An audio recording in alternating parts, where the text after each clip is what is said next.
नमस्कार साथियों, T for teacher के यूट्यूब चैनल पर आप सभी का हार्दिक स्वागत है। आज के इस वीडियो में हम शिक्षक भर्ती वर्ग 3 पर्यावरण अध्ययन ईवीएस के 15 महत्वपूर्ण प्रश्नों को इस वीडियो में कवर करेंगे और आज का यह पर्यावरण अध्ययन का भाग 40 है।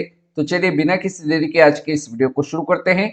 आपसे रिक्वेस्ट है कि वीडियो को पूरा देखिए। अगर वीडियो अच्छा लगता है तो वीडियो को लाइक करें, ज्यादा से ज्यादा साथियों तक इस वीडियो को शेयर करें और चैनल पर नए हो तो चैनल को सब्सक्राइब कर लीजिए ताकि इस प्रकार के नए वीडियो आपको मिल सके और आप अच्छी तरह से ईवीएस की तैयारी कर सके। पहले प्रश्न की ओर बढ़ते हैं। विख्यात नौचंदी मेला निम्न में से किस स्थान पर आयोजित किया जाता है? हमें बताना है कि नौचंदी का मेला जो है वो किस स्थान पर लगता है। लुधियाना में, पानीपत में, ग्वालियर में या फिर मेरठ में। तो साथियों आपको याद रखना है कि नौचंदी का मेला जो है वह मेरठ में लगता है। ऑप्शन डी हमारा राइट आंसर हो जाएगा।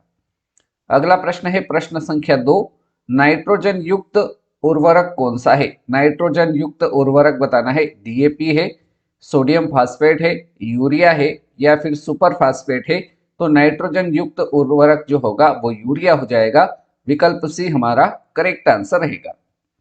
अगले प्रश्न की ओर बढ़ते हैं। प्रश्न संख्या 3। कपड़ों का नाप लेने के लिए प्रयुक्त किया जाता है। कपड़ों का नाप लेने के लिए किसका प्रयुक्त किया जाता है? तो कपड़ों का नाप लेने के लिए इंच टेप का प्रयोग किया जाता है। हमारा राइट आंसर ऑप्शन ए सही जवाब इस प्रश्न का रहेगा। अगले प्रश्न की ओर बढ़ते हैं साथियों। प्रश्न संख्या 4। पौधों के विभिन्न भागों के शिक्षण हेतु आवश्यक है। यदि हमको बच्चों को पौधों के विभिन्न भागों के बारे में शिक्षण करवाना है तो उसके लिए क्या आवश्यक है? पाठ्य पुस्तक आवश्यक है, पौधों का अवलोकन आवश्यक है, श्यामपट्ट आवश्यक है या फिर पौधों का चित्र। तो साथियों पौधों के विभिन्न भागों का अगर शिक्षण कराना है तो उसके लिए आवश्यक होगा कि हम पौधों का अवलोकन करवाए बच्चों को। तो ऑप्शन बी हमारा राइट आंसर हो जाएगा। अगला प्रश्न है प्रश्न संख्या 5। प्रश्न क्रमांक 5 दे रखा है। विद्यालयीन शिक्षा में सही शिक्षक छात्र अनुपात क्या है? विद्यालय में शिक्षक और छात्रों की संख्या का अनुपात क्या होना चाहिए? 1:30। ऑप्शन बी है 1:40, 1:50 या फिर ऑप्शन डी है 1:60। तो सही शिक्षक और छात्र का अनुपात जो होगा एक शिक्षक के ऊपर 30 छात्र होना चाहिए। ऑप्शन ए हमारा सही जवाब रहेगा।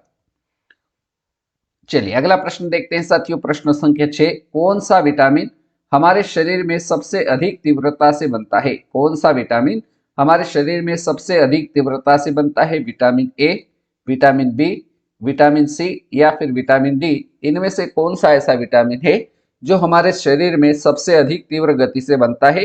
तो सबसे तीव्र गति से बनने वाला विटामिन विटामिन डी हो जाएगा। राइट आंसर अपने इस प्रश्न संख्या 6 का ऑप्शन डी सही जवाब रहेगा। अगले प्रश्न की ओर बढ़ते हैं साथियों। प्रश्न संख्या 7। खाद्य प्रोटीन के 2 सबसे समृद्ध स्रोत बताना है। मांस एवं अंडे, ऑप्शन बी है दूध एवं सब्जियां, सोयाबीन एवं मूंगफली या इनमें से कोई नहीं। तो प्रोटीन के 2 समृद्ध स्रोत कौन से हो जाएंगे? सोयाबीन और मूंगफली जो है यह प्रोटीन के समृद्ध स्रोत रहेंगे। विकल्प सी हमारा करेक्ट आंसर हो जाएगा। चलिए अगले प्रश्न की ओर बढ़ते हैं साथियों। प्रश्न संख्या 8। यह किसने बताया कि विटामिन सी जुकाम से बचाता है? हमें बताना है कि किसने बताया है कि विटामिन सी जुकाम से बचाता है। तो साथियों यह बताया है लाइनस पालिंग ने। हमारा सही उत्तर ऑप्शन डी सही उत्तर इस प्रश्न का रहेगा। अगला प्रश्न देखते हैं साथियों। प्रश्न संख्या 9। प्रकाश संश्लेषण की क्रिया होती है। प्रकाश संश्लेषण की क्रिया कहाँ होती है? केंद्रक में होती है, माइटोकॉन्ड्रिया में होती है, हरित लवक में होती है या इनमें से कोई नहीं। तो प्रकाश संश्लेषण की क्रिया अर्थात पेड़ पौधों द्वारा भोजन बनाने की जो क्रिया होती है वो कहाँ होती है? तो यह क्रिया हरित लवक में होती है। हमारा सही उत्तर ऑप्शन सी हरित लवक इसका सही उत्तर हो जाएगा। अगले प्रश्न की ओर बढ़ते हैं साथियों। प्रश्न संख्या 10। निम्नलिखित में से जीवन प्रक्रियाओं का कौन सा युग्म पेड़ पौधों और जीव जंतुओं दोनों में मिलता है? ऐसा कौन सा युग्म है जो पेड़ पौधों और जीव जंतुओं दोनों में होता है? वृद्धि और प्रजनन। तो देखो यह पेड़ पौधे भी वृद्धि करते हैं, प्रजनन भी करते हैं। ऑप्शन बी है वृद्धि और भोजन बनाना, ऑप्शन सी है प्रजनन और भोजन बनाना, ऑप्शन डी है प्रजनन और अंकुरण। तो इनमें से दोनों युग्म जो होता है वह वृद्धि और प्रजनन यह पेड़ पौधों में भी होता है, जीव जंतुओं में भी होता है। इस कारण से इस प्रश्न का राइट आंसर विकल्प ए हमारा सही उत्तर रहेगा। अगले प्रश्न की ओर बढ़ते हैं साथियों, प्रश्न संख्या 11। पीने के लिए सुरक्षित पानी को क्या कहते हैं? पीने के लिए सुरक्षित पानी को क्या कहा जाता है? आसुत जल कहा जाता है, पीने योग्य पानी कहा जाता है, ताजा जल कहा जाता है, या फिर नल का पानी कहा जाएगा? तो पीने के लिए सुरक्षित पानी को क्या कहा जाएगा? पीने योग्य पानी कहा जाएगा। ऑप्शन बी हमारा करेक्ट आंसर रहेगा। चलिए अगले प्रश्न की ओर बढ़ते हैं साथियों। उसके पहले वीडियो को लाइक नहीं किया तो लाइक करें, शेयर करें, और चैनल पर नए हो तो चैनल को सब्सक्राइब कर लीजिए। प्रश्न संख्या 12 है, किस कारण तालाब में तैरने से मनुष्य की त्वचा जल जाती है? ऐसा कौन सा कारण है जिसमें अगर तालाब में तैरने से मनुष्य की त्वचा जल जाती है? अवरक्त किरण के कारण, उष्मा के कारण, पराबैंगनी किरण के कारण, या फिर क्लोरीन के कारण? तो साथियों तालाब में तैरने से मनुष्य की त्वचा जल जाती है, किसके कारण से? क्लोरीन के कारण से। हमारा राइट आंसर ऑप्शन डी बिल्कुल सही उत्तर रहेगा। चलिए आगे बढ़ते हैं साथियों प्रश्न संख्या 13 की ओर। प्रश्न संख्या 13 है, धूम्र कोहरा किसके संयोजन से बनता है? हमें बताना है कि धूम्र कोहरा किसके संयोजन से बनता है? वायु और जलवाष्प से, बी दे रखा है जल और धुआं से, सी है धुआं और कोहरा से, डी है अग्नि और जल से। तो धूम्र कोहरा किसके संयोजन से बनता है? तो यह धुआं और कोहरा के संयोजन से बनेगा। विकल्प सी हमारा करेक्ट आंसर हो जाएगा। आगे बढ़ते हैं साथियों प्रश्न संख्या 14 की ओर। पृथ्वी पर जीवन के अस्तित्व का सबसे बड़ा भय है। पृथ्वी पर जीवन के अस्तित्व का सबसे बड़ा भय कौन सा है? वनों के विनाश के कारण, विकिरण के कारण, मरुस्थलीकरण के कारण, या फिर इनमें से कोई नहीं। तो पृथ्वी पर जीवन के अस्तित्व का सबसे बड़ा भय जो है वो वनों के विनाश के कारण से भय है। ऑप्शन ए हमारा करेक्ट आंसर हो जाएगा।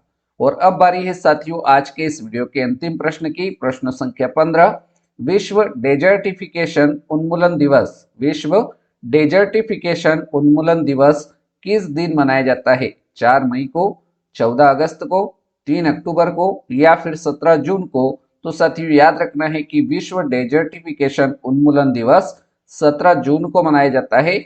हमारा करेक्ट आंसर ऑप्शन डी इस प्रश्न का करेक्ट आंसर हो जाएगा।